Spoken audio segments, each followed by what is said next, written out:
நம்முடைய தெய்வம் நமக்கு எல்லா காலங்களிலும் உதவி செய்கிறவராக எபனேசராக இருக்கிறவர். அல்லேலூயா.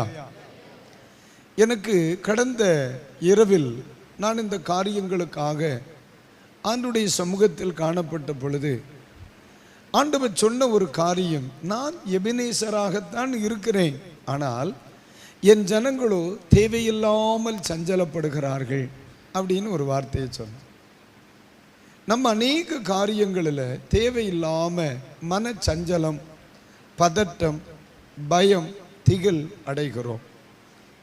உண்மையிலேயே ஆண்டவர் சொல்லுகிற ஒரு காரியம், எப்பொழுது நீ என்னை ஏற்றுக்கொண்டு என் சமூகத்தில் உன்னை அர்ப்பணித்து எனக்காக வாழும்படி நீ தீர்மானித்தாயோ அந்த நிமிடம் முதல் உனக்கு நான் எபனேசராக இருப்பேன், ஒரு நாளும் பதட்டப்பட வேண்டாம் அப்படின்னு சொல்லி ஆண்டவர் கடந்த இரவில் என்னோடு பேசினார். எனக்கு அப்போ ஒரு நினைவு வந்துச்சு. தேவ செய்திக்கு செல்வதற்கு முன்னே உங்களுக்கெல்லாம் புரிகிற மாதிரி என்ன செய்கிறேன், ஒரு காரியத்தை சொல்கிறேன். பேதுருவனுடைய சரித்திரத்தில் நம்ம அதை பார்க்குறோம். பேதுரு நாளைக்கு இப்போ சிறையில் இருக்கிறார். நாளைக்கு காலையில் அவருக்கு மரண தண்டனை. உண்மையிலேயே பேதுரு தப்புவதற்கு வேறு எந்த வழியும் இல்லை. பேதுரு தப்புவார் என்று தேவனுக்கு தெரிந்திருந்தால் அன்று இரவில் அவரை தப்புவித்திருக்க மாட்டார். நாளை காலையில் அவனை வெளியே வந்துடுவான் அப்படின்னு விட்டுருப்பார். அப்போ ஆண்டவர் நாளைக்கு காலையில் அவருக்கு ஜட்ஜ்மெண்ட், முந்தின நாள் இரவில் ஆண்டவர் பேதுருவை வெளியே கொண்டு வந்துடுறார். இது எல்லாருக்கும் தெரிந்தது, அப்போஸ்தலர் 12ஆம் அதிகாரம். ஆனால் நம்ம கற்றுக்கொள்ளுகிற ஒரு பாடம் என்னன்னா, மொத்தம் எத்தனை வகுப்புகள்? 4 வகுப்பு. ஒரு வகுப்புக்கு எத்தனை சோல்ஜர், இராணுவ வீரன்? 4 பேர். இப்போ 4 பெருக்கல் 4 மொத்தம் எத்தனை பேர்? 16 பேர். இந்த 16 பேரும் தூங்கலை. இந்த 16 பேரும் தூங்கலை. சாவ போறவனுக்கு காவ காக்கிறவன் தூங்கலை. ஆனா சாவ போறவன் என்ன செய்யறான் தெரியுமா? உண்மையில் அந்த இடத்துல இந்த தூங்குகிற பேதுருவின் கை யாரோடு பிணைக்கப்பட்டிருக்கிறது? எதுல? சங்கிலியோடு இணைக்கப்பட்டிருக்கு. கட்டப்பட்டு நடுவில் படுத்து கிடக்கிறவன் எப்படி என்ன பண்றான்? தூங்குறான். பார்த்துக்கிடுங்க. காவ காக்கிறவன் இத போல ஒரு கொடுமை வேற என்ன உண்டாமுக்கா இல்லையா? ஒன்று நீங்க அந்த இடத்துல உங்களை வச்சு யோசிங்க. நம்ம சாதாரணமா நாளைக்கு லோனு கட்டணும்னாலே கொடிட்ட இடத்தை நிரப்புக, நமக்கு என்ன வராது? தூக்கம் வராது. ஆனா இந்த மனுஷன் நாளைக்கு அவருக்கு மரண தண்டனை, நாளைக்கு சாவ போறார். மறுகையா பாஸ்டர் சென்னை போல. ஆனா அவர் நல்லா தூங்குறார். அந்த இடத்தில் நின்ற இராணுவ வீரனுடைய மனநிலை எப்படி இருந்திருக்கும்? அந்த இராணுவ வீரனுடைய மனநிலை எப்படி இருந்திருக்கும்? இவன் எல்லாம் மனுஷனாலும் மிருகமால காக்கிற நம்ம தூங்காம நிற்கும். நாளைக்கு சாக போற அவன் என்ன அழகா குரட்ட விடுறான். அந்த ஒருவேளை இந்த கிருபை தான் ஒருவேளை நம்ம சபையிலே பலருக்கும் கிடைச்சிருக்குமோ அப்படின்னு எனக்கு சில நேரத்தில் ஒரு சின்ன சந்தேகம் வந்து போகும். ஏன்னா மரணத்தின் நடுவில் தூங்கினார். இவ்வளவு சத்தத்துக்கு இடையில தூங்குறான். பாத்தியா, கிருபையா தான் இருக்கும் சாமி, இல்லாம இல்லவே இல்லை. இதை பேதுருவினிடத்தில் நம்ம எப்படி கற்றுக்கொள்ளலாம்? பலமுறை இதை சொல்லி இருக்கேன். பட் இது கர்த்தர் தனக்கு எபனேசராக இருக்கிறார். நல்லா கவனிங்க.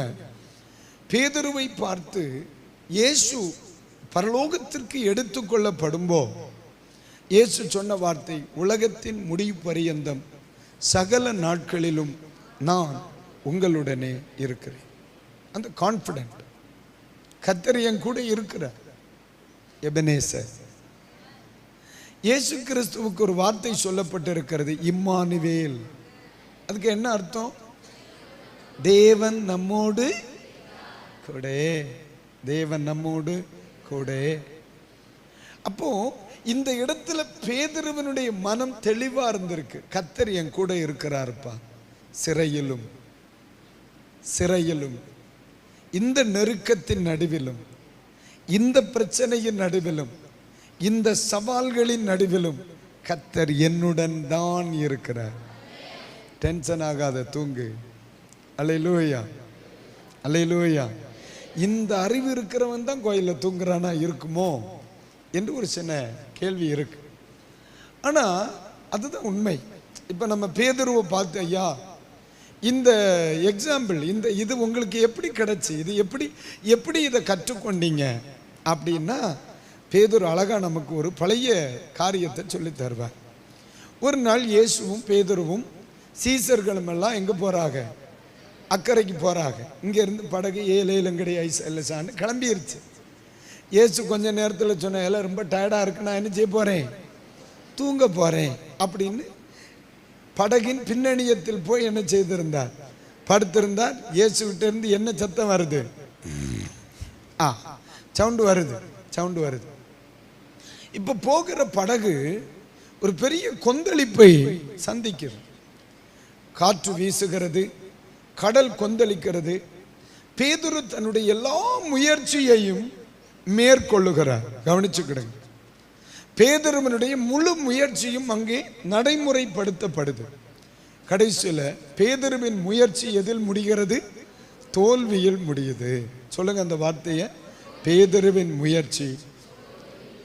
அப்போ உடனே பேதுரு யார் பக்கம் திரும்புறார்? இயேசு பக்கம் திரும்புறார். அங்க பார்த்தா இயேசு என்ன செய்துட்டு இருக்கிறார்? தூங்கிட்டு இருக்கிறார். பேதுரு சீடர்கள் என்ன செய்யறாங்க? பாடுபட்டு இருக்கிறானுங்க. இப்போ இயேசுவை பேதுரு போய் எழுப்புறார். என்ன மனநிலை கவனிச்சிருக்கீங்களா? நாங்கள் மடிந்து போகிறோம், உமக்கு எல்லாம் கண்ணு முழிச்சிருக்கிறவன் ஜாவரேன்றான், பிறகு தூங்குறவனை காப்பாற்ற முடியும். அந்த இடத்துல எவ்வளவு கடுப்பா பேசியிருக்கார் பாருங்க. நாங்கள் மடிந்து போகிறோம், உமக்கு இவ்வளவு பிரச்சனை இருக்கு, உமக்கு டென்ஷனே இல்லையா? இவ்வளவு பாடுகள் இருக்கு, உமக்கு டென்ஷனே இல்லையா? அந்த பதட்டத்தில் இயேசுவினிடத்திலே பேதுரு கற்றுக்கொண்டது என்ன? ரொம்ப டென்ஷனா இருக்கா, படுத்தூங்கு. எப்படிங்க? நான் சொல்ல புரியுதா இல்லையா? அந்த இடத்துல பேதுரு கற்றுக்கொண்டது என்ன? இயேசுவிட்ட ரொம்ப பிரச்சனை, ஏத்தாப்புல காத்து அடிக்கி, ஏத்தால கொந்தளிப்பு வருது, என்ன செய்யணும்? சும்மா இருக்கிறதெல்லாம் எடுத்து கடல்ல ஏன் போடுதா? போய் தூங்கல போய், அப்படி கற்றுக்கொள்கிறார். இப்போ இது பேதுருக்கு ஒரு பாடம். ரொம்ப பிரச்சனையா, சும்மா தேவையில்லாம ஒன்று கைப்புக்குன்னு பண்ணிட்டு இருக்கப்படாது. நேற்று ராத்திரி ஒரு சகோதரர் என்னை சந்திச்சுட்டு போனேன். அவருடைய வாழ்க்கையில் இருக்கிற எல்லா பிரச்சனைகளையும் அவர் கொஞ்ச நேரம் ஷேர் பண்ணிட்டு போனார். ராத்திரி ஜெபிக்கும் பொழுது அவருடைய ஞாபகம் எனக்கு வந்துச்சு. நான் அவருக்காக ஜெபம் பண்ணப்போ கர்த்தர் ஒரு வார்த்தை சொன்னே, ஒரு கணம் யோசிக்க மாட்டான்டா, மனுஷன் சொன்னா உடனே செய்துருவான், அவன் இவ்வளவு தூரம் கஷ்டப்படுறதுக்கு அவன் அவசர புத்தி தான் காரணம்னா. வந்த மாதிரி இருந்து அவன் அடிமை எங்க இருக்கான்னு தெரியல. அல்லேலூயா. அவனுக்கு இவ்வளவு பிரச்சனைக்கு காரணம் அவனுடைய அவசர புத்தி தான் அப்படின்னா. நேற்றுக்கு ராத்திரி சொன்ன வார்த்தை அவனை பார்த்து பேசணும்னு வச்சிருக்கேன். மகனே, நீ என்ன செய்தாலும் பொருளாதார தொழில் ரீதியா என்ன செய்தாலும் நீ எனக்கு தெரியாம ஒன்றும் செய்யப்படாதுன்னு சொல்லணும்னு நினைச்சிருக்கேன். ஏன்னா சிலருக்கு அவசர புத்தி. ஏன்னா என்ன நடக்குது? எல்லாத்தையும் வாரி எடுத்து கீழே போட்டு எப்படியாவது படாத பாடுபட்டு எல்லாம் வாஷ் அவுட் ஆன பிறகு பின்னால் இங்கே பாரு எந்திரியும், நான் சாவலாம்னு நினைக்கேன். எப்படி நீர் ஐடியா? அப்போ பேதுரு கற்றுக்கொண்ட ஒரு பாடம் என்ன? பிரச்சனைகள், சவால்கள், எதிர்ப்புகள், உலகம் எதிர்த்து நிற்கும் பொழுது பதட்டப்பட வேண்டியவன் அல்ல தெய்வ மனுஷன், தடுமாற வேண்டியவன் அல்ல தெய்வ மனுஷன். அந்த இடத்துல தான் அபிஷேகம் பெற்றவன் தெளிவா இருக்கணும். அந்த இடத்துல தான் தேவ பிள்ளை தெளிவா இருக்கணும். உன்னை சுத்தி 1000 எழும்பி நிக்கலாம், நீ மட்டும் தடுமாறாம இரு, மீதிய கர்த்தர் பார்த்து. அல்லேலூயா, தோத்திரம். இப்ப என்ன பிரச்சனைன்னா, கொடை இருக்கிறவன் மழையை கண்டு பயப்பட மாட்டான். விளக்கு கையில் வைத்திருக்கிறவன் இருட்டை கண்டு பயப்பட மாட்டான். அதாவது நம்மளை சுற்றி என்ன வேணாலும் நடக்கட்டும், அந்த பிரச்சனை வெளியே இருக்கட்டும், உனக்கு உள்ள வரப்படாது. உனக்குள்ள யார் தான் இருக்கணும்னா எபனேசர் மட்டும்தான் இருக்கணும். எபனேசர் மட்டும்தான் இருக்கணும். கர்த்தர் கூட இருக்கணும். தெளிவாரு. ஆண்டவர் அறியாமல் ஒன்றும் வராதுல்ல, வாரது போல பார்க்கலாம். அல்லேலூயா. இதற்காகவே அழைக்கப்பட்டேன்.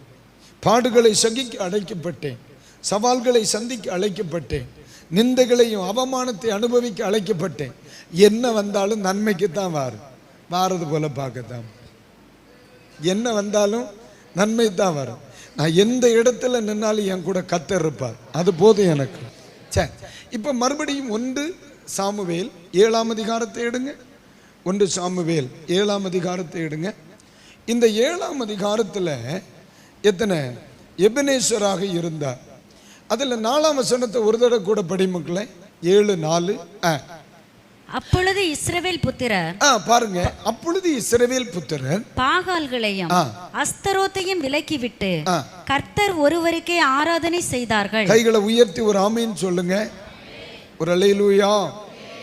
தெய்வ பிள்ளைகளுக்கு தெய்வம் எபனேசராக இருக்க வேண்டும் என்றால் நம்ம தெய்வத்தை ஆராதிக்கிறவர்களாக இருக்கணும். நம்ம என்ன செய்யணும்?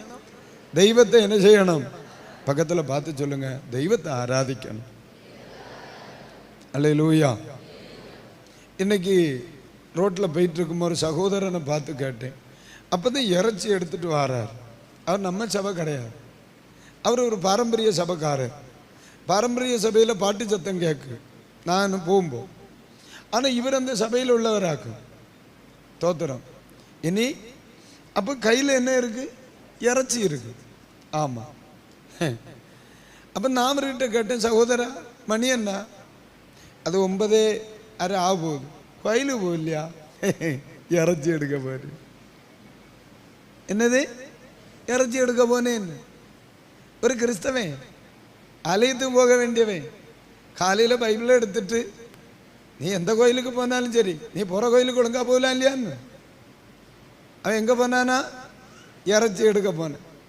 இவனுக்கு இறைச்சியை எடுக்காத விடுவாரா மக்களே? நான் சொல்லு, பதில் சொல்லு. இவனுக்கு இறைச்சியை எடுக்காத விடுவாரா அவர்? இதை நான் சொன்ன நான் குற்றக்காரன். நீ தெய்வத்தை ஆராதிக்கிறவன், நீ அது கோயிலுக்கு போ. அந்த போகிற கோயிலுக்கு ஒழுங்கா போகலாம் இல்லையா? அவன் இறைச்சி எடுக்க போனான். இயேசுநாதர் வரும்போ இறைச்சி எடுக்க போனேன்னு சொல்ல முடியுமா சகோதரா? இறைச்சி எடுத்து போடுவார் இல்லையா? அப்போ எவ்வளோ மதீனமான கிறிஸ்தவம். இன்னைக்கு லைவில் பார்க்குற பலரும் கோயிலுக்கு போகாமல் இறைச்சி எடுத்துட்டு கேரு கைகளை உயர்த்தி ஒரு ஆமைன்னு சொல்லுங்க. அப்போ நீங்கள் நல்லா கவனிக்கணும். இதல்ல, இப்படிப்பட்டவர்களுக்கு தெய்வம் எபனேசராக இருக்க முடியாது. அப்போ அந்த இடத்துல அவர்கள் தெய்வத்தை என்ன செய்தார்கள்? ஆராதித்தார்கள். தெய்வ மக்களுக்கு நான் சொல்லுகிற காரியம், மக்களை, தெய்வத்தை ஆராதிப்பதற்கு கிடைக்கிற ஒரு அவசரத்தையும் பாழாக்கவே விடாது. சரியா இல்லையா? இப்போ நீங்கள் காரில் போயிட்டு இருக்கிறியா, ஒரு 10 நிமிஷம் ஃப்ரீ டைம் இருக்குது, போகிற வழியில் ஒரு கன்வென்ஷன் நடக்குதுன்னா கொண்டு ஒதுக்கி விட்டுட்டு, காரை ஒதுக்கி விட்டுட்டு அந்த இடத்துல நின்று தெய்வத்தை ஆராதிக்கிறதுக்கு ஒரு 10 நிமிஷம் கிடைச்சாலும் மக்களை மிஸ் பண்ணப்படாது. அது நம்ம கோயில் இல்லாமல் இருக்கலாம், கர்த்தரை தானே ஆராதிக்கிறாங்க, ஆண்டவர் மைமைப்படுத்துகிறாங்களே இல்லையா ஐயா? ஆண்டவர் உயர்த்துகிற ஒரு தருணத்தை கூட நீ மிஸ் பண்ணாத. ஏன்னா எவன் ஒருவன் ஆர்வத்தோடு, வாஞ்சியோடு, தாகத்தோடு ஆண்டவரை ஆராதிப்பார்களோ அவர்களுக்கும் பாடுகள், கஷ்டங்கள், நெருக்கங்கள், வேதனைகள், கண்ணீர் வரும் பொழுது அவனுக்கு ஆண்டவர் எப்படி இருப்பாரா? எபனேசரா இருப்பார். இன்னைக்கு சில குடும்பங்களுக்கெல்லாம் தெய்வம் கை கொடுக்க காரணம் என்ன? பலனிருந்த காலத்தில் தெய்வத்துக்கு வேண்டி ஓடுனதாக்கும். நான் சொல்ல புரியுதா உங்களுக்கு?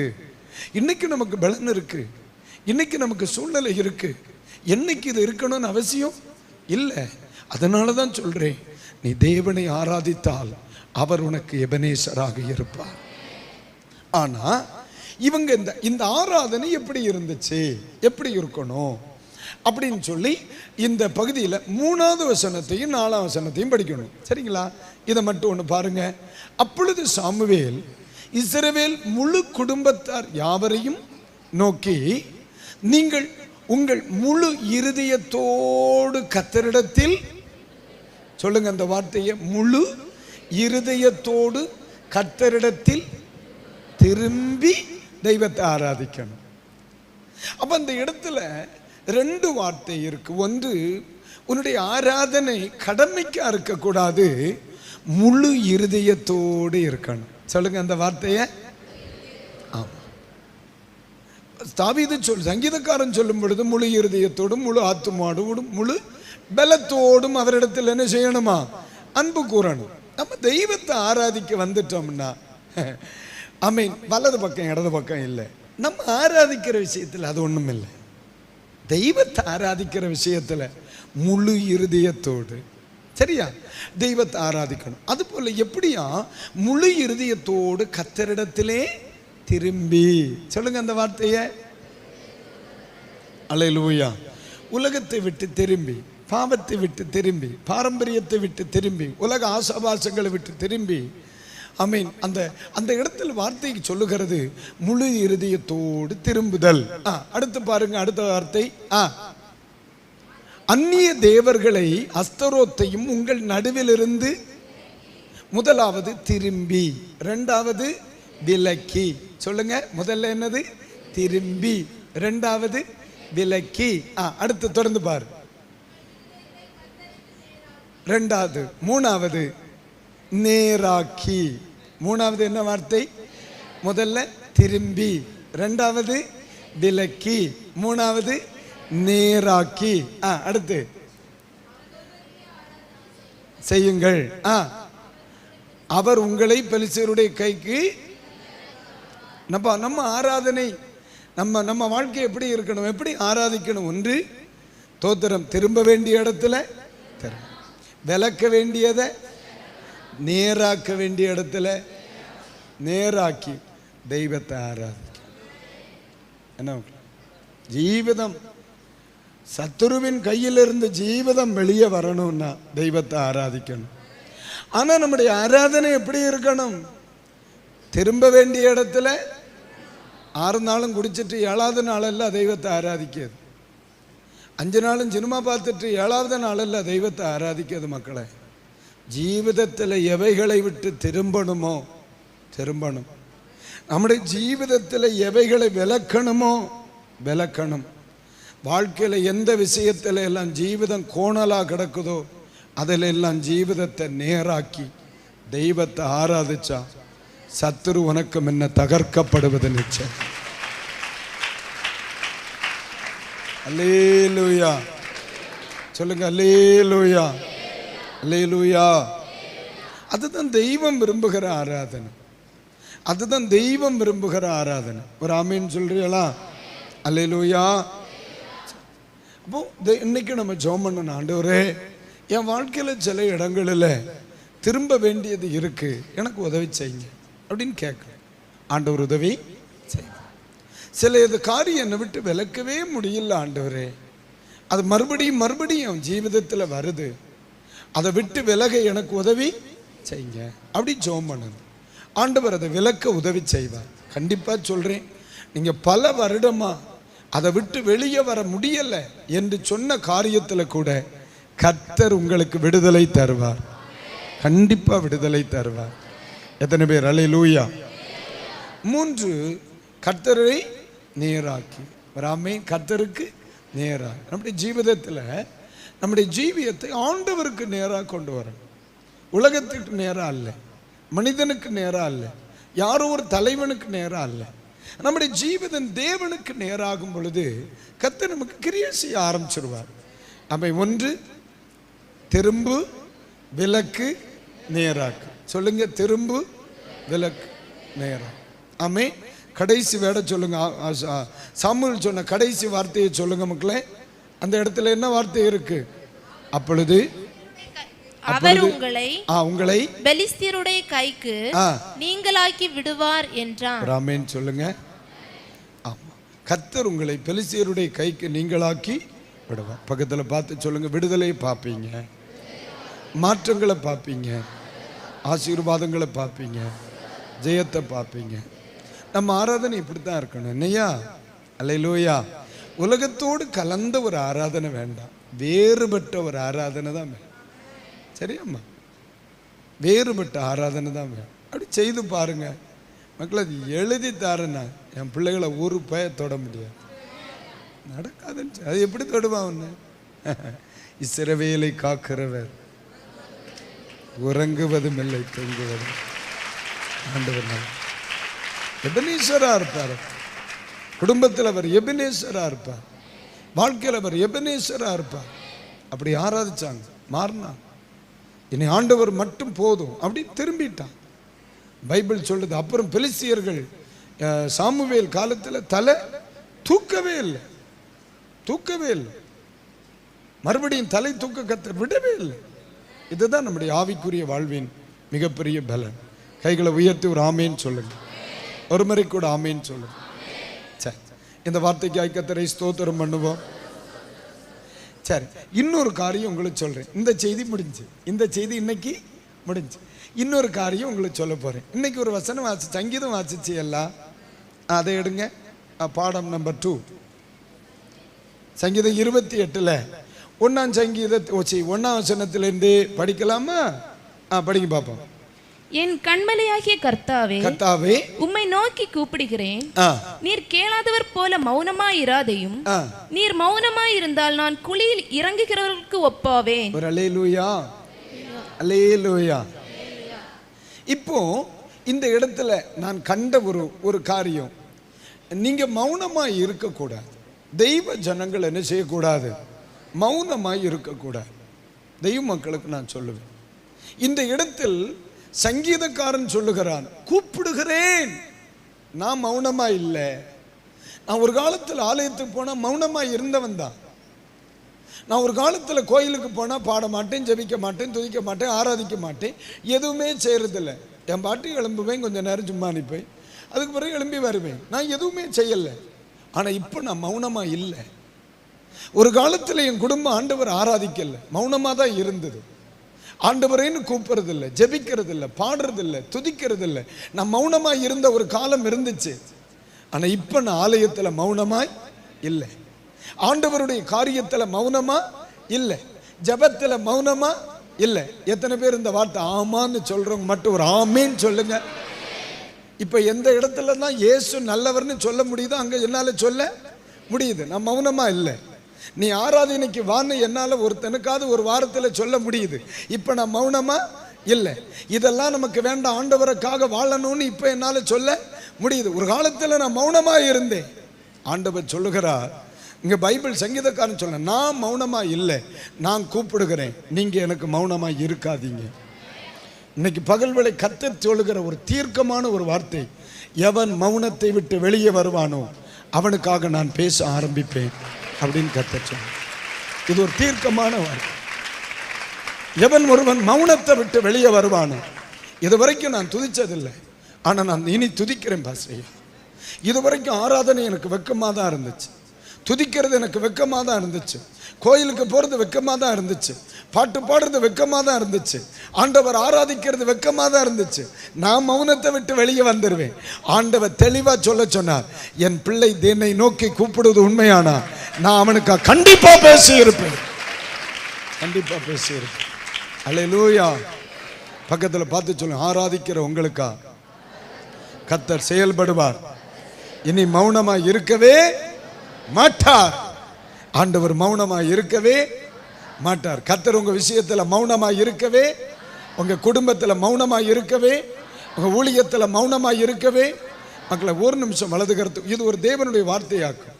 வலது கருத்தை உயர்த்துங்க. ஆண்டவரே, எந்தெந்த குடும்பங்கள் கர்த்தர் எங்களுக்காக பேச வேண்டும் என்று சொல்லி ஆண்டவருடைய சமூகத்திலே கரிசனையோடு காத்திருக்கிறார்களோ, அந்த காரியத்தில் என் தேவனாகிய கர்த்தர் அவர்களுக்காக நீ பேச போகிறதற்காய் ஸ்தோத்திரம், பேச போகிறதற்காய் ஸ்தோத்திரம், வழக்காட போகிறதற்காய் ஸ்தோத்திரம், நியாயம் செய்ய போகிறதற்காய் ஸ்தோத்திரம், செயல்பட போகிறதற்காய் ஸ்தோத்திரம். எந்தெந்த பிள்ளைகள் எழுந்தருளும் ஆண்டவரே எனக்காக பேசும், எழுந்தருளும் ஆண்டவரே எனக்காக பேசும் அப்படின்னு சொல்றாங்களோ, அவங்களுக்காக நீர் இந்த நாட்களில் பேச போகிறேன். அதற்காய் நன்றி இயேசுவின் நாமத்தில் பிதாவே. ஒரு அல்லேலூயா சொல்லுங்க, ஒரு முறை கூட சொல்லுங்க.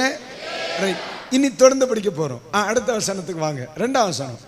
நான் உம்மை நோக்கி சத்தமிட்டு உம்முடைய பரிசுத்த சந்நிதிக்கு நேராக கையெடுக்கையில் என் விண்ணப்பங்களின் சத்தத்தை கேட்டருளும். ஒரு அல்லேலூயா. இப்ப பாருங்க, இந்த இடத்துல சங்கீதக்காரன் இன்னொரு காரியத்தை சொல்றார். நான் கூப்பிடுகிறேன் அப்படின்னு சொல்லுகிறேன். ஆனா 2ஆம் வசனத்துல சொல்லுகிறார், உம்மை நோக்கி என் கைகளை எடுக்கையில் அப்படிங்கிறார். அப்போ அவருடைய அந்த மெத்தேடு பாருங்களேன். மோசேக்கு இந்த மெத்தேடு இருந்திருக்கு. தேவ சமூகத்திற்கு நேரா என்ன செய்தார்? கையெடுத்து தேவனை நோக்கி கூப்பிடுகிறார். மோசேயினுடைய கை எங்கெல்லாம் உயர்ந்திருந்ததோ அங்கெல்லாம் ஜனம் ஜெயிச்சுக்கிட்டே இருந்தது. பாருங்க, எந்த இடத்துல எல்லாம் ஆண்டவரை நோக்கி ஒரு தேவனுடைய பிள்ளையின் கரம், ஒரு குடும்பத்தின் கரம், ஒரு சபையின் கரம் உயர்ந்து இருக்குமோ அந்த இடத்துல எல்லாம் தெய்வ ஜனங்களுக்கு செய்யுமாறு. ஆராதிக்கிற பிள்ளைகளுக்கு சொல்றேன், சில நேரங்களில் கைகளை உயர்த்தி நாம் தெய்வத்தை உயர்த்தி ஆராதிப்போம் அப்படின்னு சொல்லும் பொழுது சில நேரத்தில் வருத்தங்களாய் இருக்கு. ஆனா சங்கீதக்காரச்சி இல்லை, நான் கர்த்தரை நோக்கி கையெடுக்கையில் ஆமென் சொல்ல முடியுமா? அல்லேலூயா. அப்ப கூப்பிடுகிறேன், கைகளை எடுக்கிறேன். 3ஆவது வசனத்துல படிப்போம். அயலானுக்கு சமாதான வாழ்த்துதலை சொல்லியும். துன்மார்க்கன் யாருன்னு உங்களுக்கு சொல்லித்தாரு. பைபிள்ல துன்மார்க்கன் யாருன்னு நிறைய படிக்கலாம். யார் துன்மார்க்கன், யார் துன்மார்க்கன் அப்படி நிறைய படிக்கலாம். அதனால சில தெய்வ மக்களுக்கு தெரியல. இன்னும் சில மனிதர்களை நீங்க இன்னும் சரியா புரியாததுனால தான் உன்னுடைய தோல்விகள் தொடருகிறது. ஆண்டவர் தருகிற சில ஆசீர்வாதங்கள் தேவையில்லாத சில இடங்களில் போய் சிக்குவதற்கு காரணம் நீ இன்னும் சில மனிதர்களை மனசிலாக்கல். பரிசுத்த ஆவியானவர் சொல்லுகிற ஒரு காரியமாக தெய்வ மக்கள் ஞானமாயிருக்கணும். இந்த விஷயத்துல ஒரு ஆமேன் சொல்லுங்க, சத்தம் அல்லேலூயா. இங்க அயலானுக்கு சமாதான வாழ்த்துதலை சொல்லியும் தங்கள் இருதயங்களில் பொல்லாப்பை வைத்திருக்கிற துன்மார்க்கரோடும் அக்கிரமக்காரரோடும் என்னை வாரிக்கொள்ளாதேயும். அப்ப நீங்க நல்லா கவனிங்க, யாரை துன்மார்க்கன்னு சொல்லுது, யார் அக்கிரமக்காரன்னு சொல்லுது. நேர பார்க்கும்போது நல்லா இருக்கீங்களா, இப்பதான் உங்களை நினைச்சேன், 100 ஆயுசு கூட வேணும்னா இன்னொரு 100 எடுத்துக்கா. இப்படி பேசிட்டு இருதயத்துக்குள்ள என்ன வச்சிருக்கான்? என்ன ஆப்பு? இருதயத்துக்குள்ள வஞ்சகம், இருதயத்துக்குள்ள பொறாமை, இருதயத்துக்குள்ள கெட்ட எண்ணம், இருதயத்துக்குள்ள வைராக்கியம். இவனுக்கு பேர் என்ன? இவனுக்கு பேரு துன்மார்க்கன். இவன் கோயிலுக்கு போலாம், ஆனா ஆளு யாரு? துன்மார்க்கன். இவன் பிரசங்கம் பண்ணலாம், இவன் யாரு? துன்மார்க்கன். இவன் பாட்டு பாடலாம், இவன் யாரு? துன்மார்க்கன். இவன் மூப்பனா இருக்கலாம், மாஸ்டரா இருக்கலாம், கொயர் மாஸ்டரா இருக்கலாம், கீபோர்டிஸ்டா இருக்கலாம், அசிஸ்டன்ட் மாஸ்டரா இருக்கலாம். அவரையும் சும்மா விடப்படுறாரு. அல்லேலூயா. அப்ப பைபிள் என்ன சொல்லுது? அவனே பேர் என்ன? பார்க்கும் பொழுது என்ன சொல்றானா? சமாதான வாழ்த்துதல். நீங்க நல்லா இருப்பியான்னு சொல்லுதான். ஆனா இருதயம் என்ன சொல்லுது? பொல்லாப்பை வைத்திருக்கிறது, தீங்கு வைத்திருக்கிறது. ஆமென், தோத்திரம். உங்களுக்கு யாரு அப்படி வச்சிருக்காங்களான்னு நான் கேட்கல, உங்ககிட்ட யார்ட்டையாவது இந்த விஷம் இருக்கான்னு கேட்க.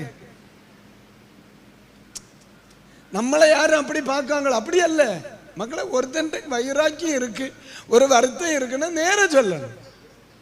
வருத்தம் இருக்குன்னா நேர சொல்லணும். ஆனா வெளிப்படையா பிரைஸ் தி லார்ட் ஹல்லேலூயா உங்களை பார்த்து இப்படி சொல்லப்படாது. அப்படிப்பட்டவங்க யாரா? அவன் யாரா? துன்மார்க்கன். கர்த்தருக்கு ஸ்தோத்திரம். இன்னைக்கு எத்தனை மனிதர்கள் ரட்சிக்கப்பட்டவங்களா இருந்த துன்மார்க்கர்களா இருக்காங்க தெரியுமா? வெளியே பார்க்குமா சந்தோஷம், வெளியே பார்க்குமா வாழ்த்துதல், வெளியே பார்க்குமா நல்லவங்களை போல. ஆனா இருதயத்துக்குள்ள என்ன இருக்கு? வைராக்கியம் மாறலையம்மா. இருதயத்துக்குள்ள கோபம் மாறலையே. இன்னும் வஞ்சகமா தானே பேசுறோம். அப்படி இருந்தா ஆண்டவர் சந்தோஷப்படுவாரா? அவன் துன்மார்க்கன். இவன் என்ன செய்ய மாட்டான்? இப்படிப்பட்டவன். சங்கீதம் 1ஆம் சங்கீதம் எடுங்க, 1ஆம் சங்கீதம் எடுங்க.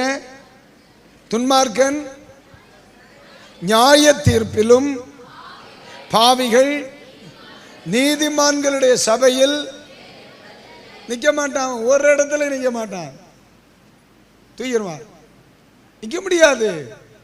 அதனால உள்ளதை உள்ளதென்றும் இல்லதை இல்லதென்றும் சொல்லுங்க. கைகளை உயர்த்தி ஒரு அல்லேலூயா சொல்லுங்க, சொல்லுங்க அல்லேலூயா. யாரு துன்மார்க்கன்? அந்த வசனத்தை சொல்லுங்க. யாரு துன்மார்க்கன்? எப்படிங்க?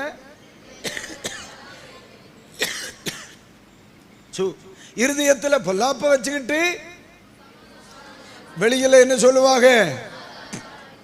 மக்களே, ஒரு காரியம் புரியணும், ஆவிகளை பகுத்தறியணும். சில ஆட்கள் நம்மள்கிட்ட பேசிக்கிட்டே இருப்பாங்க, ஆனா இருதயம் ஒத்து போவார். பார்த்திருக்கீங்களா? அப்படி உள்ளவங்களுடைய காரியத்துல நீங்க படக்குன்னு இறங்கி போகப்படாது. சில ஆட்கள் சில காரியங்களை சொல்லுவாங்க, அந்த நேரங்களில் நம்ம ஆவியில மகிழ்ச்சி உண்டாகும், நம்ம ஆவியில சந்தோஷம் உண்டாகும், ஒரு தெளிவு உண்டாகும். அப்படி இருந்துன்னா ஜோம் பண்ணி அந்த காரியத்தில் முன்னால போகணும். அல்லாத பட்சத்தில் நீங்க எந்த காரியத்திலையும் அவசரப்படப்படாது. ஏன்னா துன்மார்க்கர்களோடு நம்ம சிக்க வேண்டிய சூழ்நிலை வரும். கைகளை உயர்த்தி ஒரு அல்லேலூயா சொல்லுங்க, சத்தமா சொல்லுங்க அல்லேலூயா. கரங்களை உயர்த்தி சொல்லுங்க அல்லேலூயா, அல்லேலூயா சொல்லுங்க அல்லேலூயா. அப்போ இது இப்படி ஒரு ஜெயமுள்ள ஒரு வாழ்க்கை நம்முடைய ஜீவியத்தில் இருக்கும். ரெண்டாவது, ஆண்டவர் நமக்கு எபினேசராக இருக்க வேண்டும் அப்படின்னு நம்ம சொல்லும் பொழுது இன்னொரு காரியத்தை சொல்லி நம்ம மறுபடியும் ஜெபம் பண்ணி மணி என்ன ஆயிற்று? ஒன்னாயிட்டுல, இனி பெயர வேண்டியதான். கர்த்தருக்கு ஸ்தோத்திரம். அப்படி தேவ பிள்ளைகள் வரும் பொழுது பாருங்க, பிலிப்பியர் நம்ம ஏற்கனவே படிச்சிட்டோம். அப்போ எபிரேயர் 12 அதனுடைய 28 படிங்க பார்க்கலாம். எபிரேயர் 12:28 படிங்க. ஆதலால் அசைவில்லாத ராஜ்யத்தை பெறுகிறவர்களாகிய நாம். கைகளை உயர்த்தி ஒரு ஆமீன் சொல்லுங்க, ஒரு முறை கூட சொல்லுங்க. சரி, தெய்வத்தை ஆராதிக்கிற நமக்கு தெய்வம் கொடுக்கிற ஒரு நல்ல பெயர் அசைவில்லாத ராஜ்யத்தை பெறப்போகிறவர்கள். சொல்லுங்க அந்த வார்த்தைய.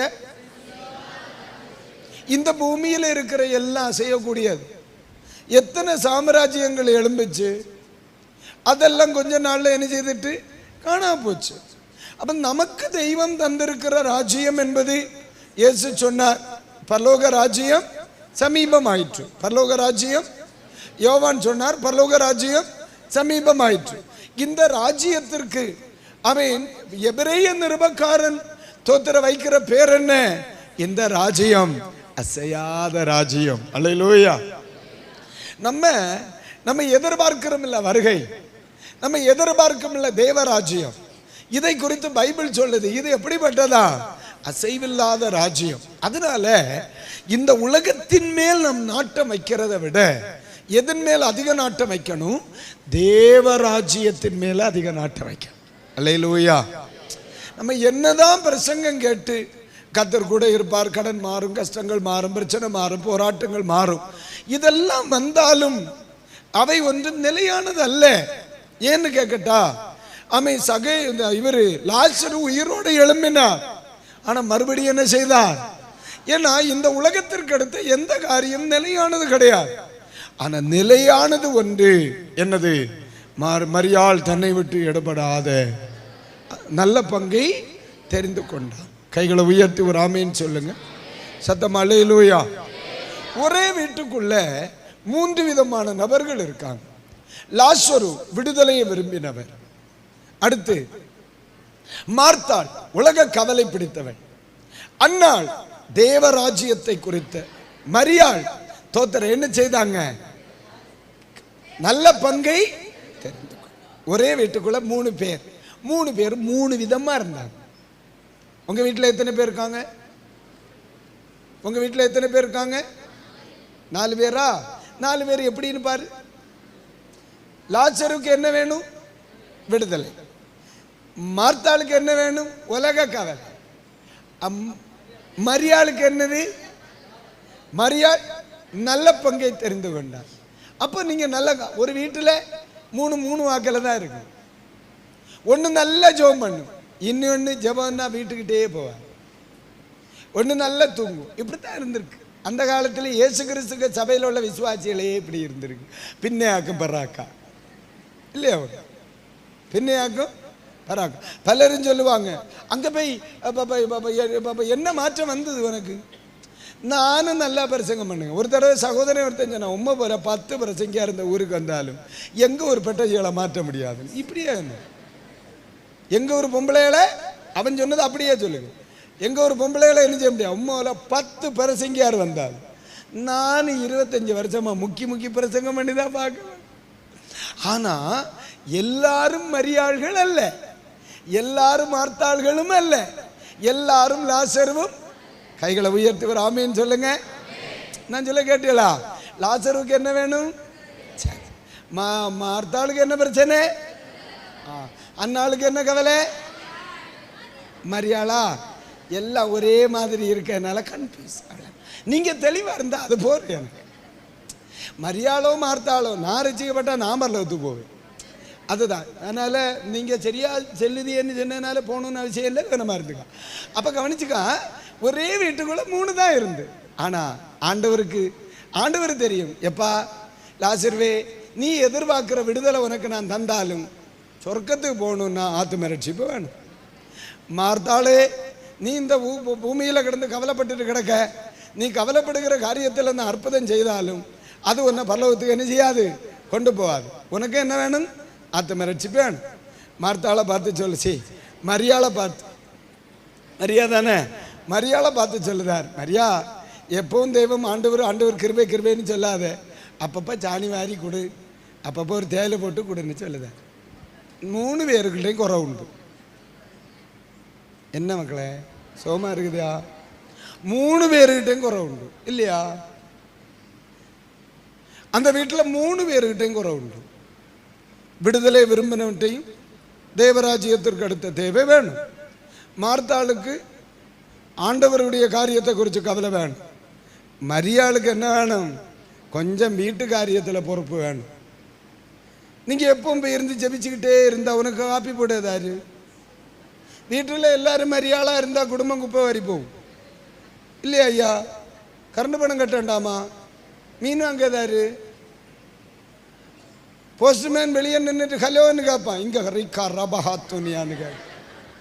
அவன் சொல்ல யாருக்கும் தலைக்கு செய்யல போல. அப்போ அங்கே மார்த்தாளாக இருக்க வேண்டிய இடத்துல மார்த்தாளாக இருக்கணும், மரியாளாக இருக்க வேண்டிய இடத்துல மரியாளாக இருக்கணும், லாசர்வா இருக்க வேண்டிய இடத்துல லாசர்வா இருக்கணும். 3 ஒன்றொன்னா இருக்காத, நீ 3 சேர்ந்துருன்னு சொல்லுது.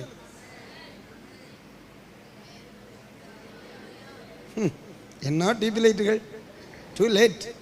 கைகளை உயர்த்தி வராமன்னு சொல்லுங்க. விடுதலை விரும்புகிற இடத்துல விடுதலை விரும்புமா? விடுதலை விரும்புகிற இடத்துல விடுதலை விரும்பு. விடுதலை வேணும் பூமியில், வேணுமா இல்லையா? வேணும். மார்த்தாள் வீட்டுக்கு வேணுமா இல்லையா? கர்த்தர் ஸ்தோத்திரம். மார்த்தாள் வீட்டுக்கு வேணும். அதே மாதிரி யாரும் வேணும், மரியாளும் வேணும். மக்களே விடுதலைக்கா போராடுற நேரம் விடுதலைக்கா போராடு. மார்த்தாளா உன் குடும்பத்தை நடத்த வேண்டிய இடத்துல ஒரு நல்ல மார்த்தாளா இருந்து உன் குடும்பத்தை நடத்து. மரியாளா இருக்க வேண்டிய இடத்துல கர்த்தருடைய பாதத்தில் அமர்ந்து நல்ல ஒரு மரியாளா இரு. கர்த்தர் உனக்கு எபெனேசரா.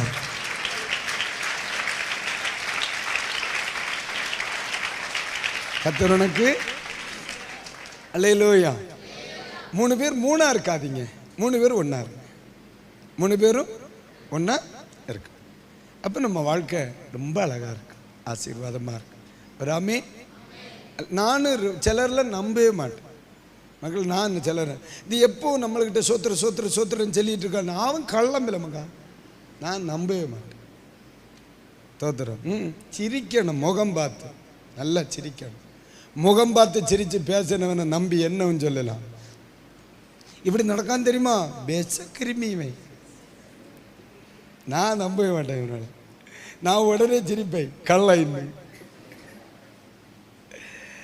சரி, நீங்க யாரா இருக்கிறீங்க? விடுதலை எடுக்க வேண்டிய இடத்துல விடுதலை விரும்பணும். உலக காரியங்கள் நமக்கு வேண்டாமா? கண்டிப்பாக வேணும். உலக காரியங்கள் நம்ம இந்த பூமியில் நான் பரலோகத்தை மட்டும்தான் பார்ப்பேன்னு இருக்கக்கூடாது. பின்ன இந்த உலகத்தில் தேவையானதுக்காக நம்ம ஜோம் பண்ணணும். கண்டிப்பாக ஜோம் பண்ணி தான் ஆகணும். வேண்டாமா மக்களை? தேவைகள் இருக்குது. ஆனால் என்ன, பண ஆசை வரக்கூடாது. பணம் தேவை, பண ஆசை என்ன செய்யக்கூடாது? வீடு தேவை. அவனை விட பெருசாக வைக்கணும்னு ஆசைப்பட.